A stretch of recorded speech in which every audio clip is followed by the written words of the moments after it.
Sæll Benni og til hamingju með hennan sigur. Takk fyrir það. Þið byrjið leikinn mjög sterkt og fáið svo 3 þrista í röð í andlitið í fyrsta leikluta. Hvað var það svona í þessum leik sem að þér fannst hafa skilað sigrinum? Mér fannst þetta bara að vera svona gegnum gangandi einhvern veginn að við erum náð 6, 7, 8, 9 stiga fótskoti mörgu sinnum í leiknum. Tók alltaf einhverja mínútur, 5-6 mínútur að byggja upp eitthvað fótskot. En svo, eins og lýsir hérna í fyrsta leik, svo missum við þetta niður á einhverju svona einbeitingarleysi og agaleysi svona inn á milli sem að allt í einu bara leikur núna jafn eða við konur undir, þannig að Stjarnan refsa bara fyrir allt svoleiðis og ef þú missir fókus í smá stund þá það er bara refsa og þeir eru komnir aftur inn og búin að jafna eða komast yfir eins og ég segi. En loksins í 4. leikluta og fórum við að tengja stopp og ná 2-3 4 stoppum í röð og það náttúrulega bara þá fórum við að ná einhverju fórskoti sem að hægt að tala um.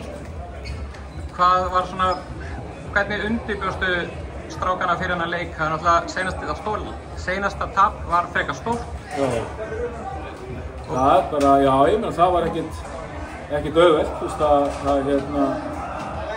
að tjósta liðinu saman eftir hennar skell í Garðabænum daginn og reyndi alveg á, en maður fær alls konar verkefni í fangið sem þjálfari í liðsíþróttum og við verðum bara að tækla það og gerðum það bara hérna í klefunum og ég óskaði eftir menn myndi sína karakter og svo framvegis og mér fannst menn gera það í kvöld, en við þurfum að gera það oftar því að við erum ekki búin að vinna neitt ennþá.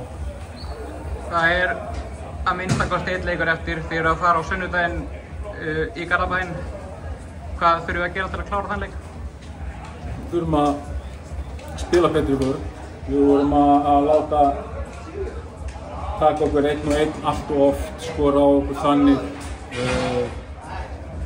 fá okkur hraðaflug stig þegar við vorum kannski að taka full erfitt skot inn með reyna að sækja 1-3 eða það er bara ekki góðar ákvarðanir, þannig að við þurfum aðeins að skerpa á þessum hlutum.